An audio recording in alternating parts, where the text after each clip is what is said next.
Hello student, আমি সন্দীপ আচারিয়া। আজকে আমার আলোচ্য বিষয় হচ্ছে, যে বিষয় নিয়ে আজকে আমি আলোচনা করতে যাচ্ছি সেটা হচ্ছে ফোর্থ সেমিস্টার।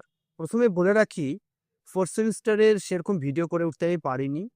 অন্যান্য যারা সেমিস্টার আছে তাদের আবদার যেভাবে ছিল, তাদের আবদারটা পূরণ করে কিছুটা সময় বের করে এখন ভাবছি তোমাদের পেছনেই এখন তোমাদের সঙ্গেই আছি আমি ফোর্থ সেমিস্টার নিয়ে।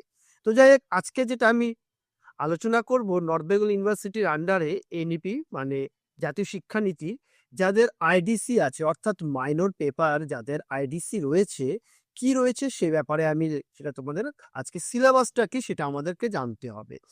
ইন্টারডিসিপ্লিনারি কোর্সেস আইডিসি যাদের জেন্ডার স্টাডিজ আছে, জেন্ডার স্টাডিজ মানে লিঙ্গ অধ্যয়ন।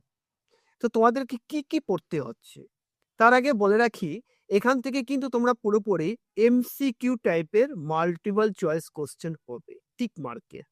যেভাবে তোমরা ইভিএস পরীক্ষা দিয়েছো বা যাদের আন্ডারস্ট্যান্ডিং ইন্ডিয়া ছিল বা পরবর্তী আগে যে প্রিভিয়াস সেমিস্টারে যখন তোমরা কারো হয় হিউম্যান রাইটস ছিল, টিক মার্ক ছিল, সেরকমই এটাও কিন্তু তোমাকে টিক মার্কে করতে হবে। 60 মার্কসে তোমার পরীক্ষা থাকছে, তার মধ্যে তোমাকে 40 মার্কস তোমার রিটেনে থাকছে মানে টিক মার্ক, এবং 20 মার্কস তোমার টিউটোরিয়াল অর্থাৎ প্রজেক্ট অ্যাটেন্ডেন্স, এই মিলায় তোমার 60 মার্কসে তোমার পরীক্ষা হচ্ছে।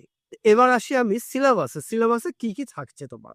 দেখো, তোমাদের সিলেবাসে যা দিয়েছে, ইন্ট্রোডাকশন ইন জেন্ডার স্টাডিজ অর্থাৎ লিঙ্গ অধ্যয়নের যে বিষয়বস্তুগুলোর সঙ্গে পরিচয় কি কি আছে।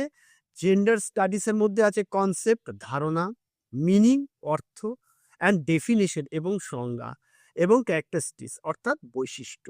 এই হচ্ছে 1.2তে, ইউনিটের 1.2 মানে 2 নম্বরটা কি পড়তে হচ্ছে, স্কোপ অফ জেন্ডার অর্থাৎ প্রকৃতি, পরিধি।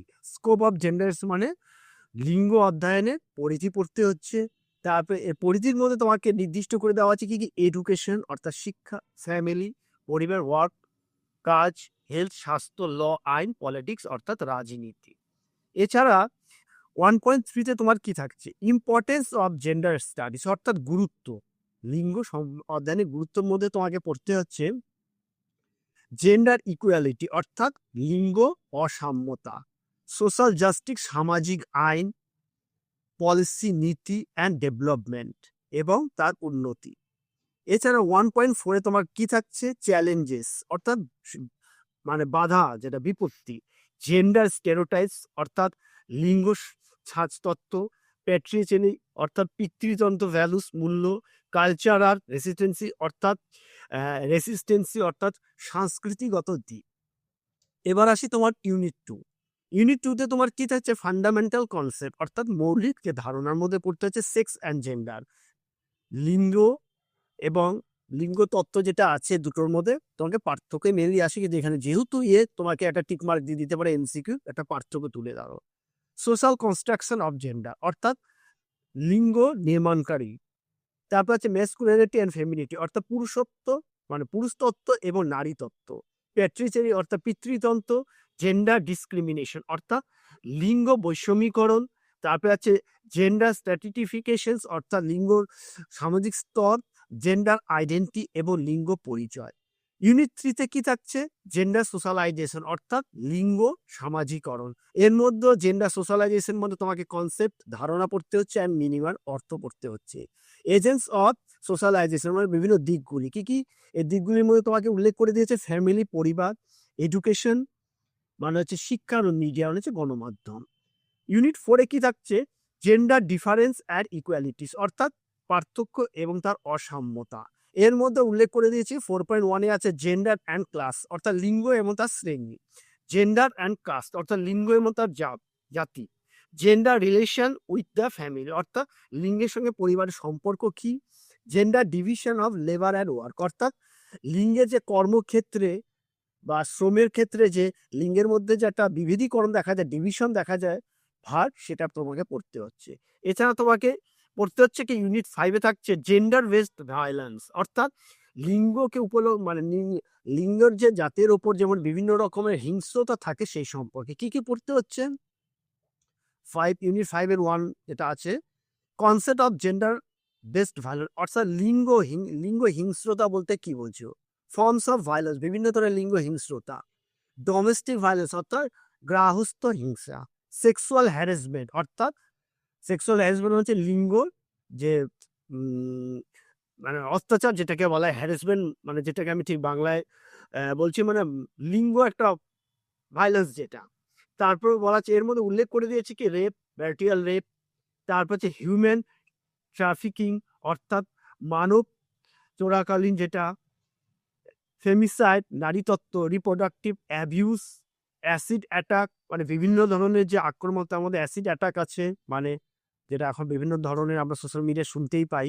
চাইল্ড সেক্সুয়াল অ্যাবিউজ, অর্থাৎ শিশুদের যৌন নির্যাতন, অনলাইন যেটা হচ্ছে গিয়ে সোশ্যাল মিডিয়ায়, সাইবার ভায়োলেন্স, অনলাইনের মধ্যে সাইবার ভায়োলেন্স, তারপর হচ্ছে অনার কিলিং, মানে বিভিন্ন রকম ধমকি বা হুমকি দেওয়ার মাধ্যমে যে করা হচ্ছে সেটা। আর ইউনিট 6 থাকছে জেন্ডার অ্যান্ড ল, মানে এটার থেকে বেশি শর্ট কোশ্চেন আসার চান্সটা বেশি। জেন্ডার অ্যান্ড ল মানে হচ্ছে নারীদের বা জেন্ডার লিঙ্গের যে বিভিন্ন ধরনের আইনের কথা উল্লেখ করছে। আইনগুলো কি হচ্ছে, আর্টিকেল 15 আছে ইকুয়ালিটি বিফোর ল, সমতা।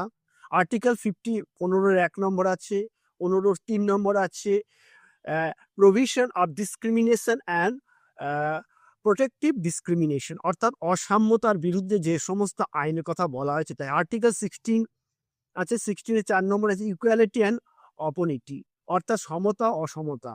এরপর আছে marriage, family and work laws, মানে বিবাহ, পরিবার এবং কর্মক্ষেত্রে যে আইনগুলো।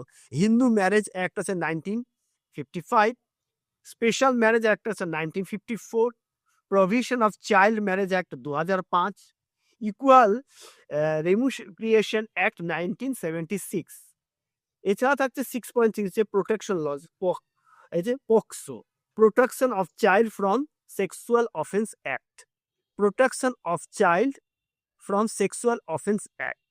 ওভারভিউ যেটা 2018 সনে তোমাদের গ্রহণ করা হয় সেটাই ওভারভিউ অ্যান্ড অ্যাওয়ারনেস, তার সঙ্গে সতর্কতামূলক। সেক্সুয়াল হ্যারাসমেন্ট অফ, যৌন নির্যাতন কিরকম ওমেন অ্যাট ওয়ার্ক, কর্মক্ষেত্রে যৌন নির্যাতন act 2013, prevention, provision and redress আছে পক্স অ্যাক্ট।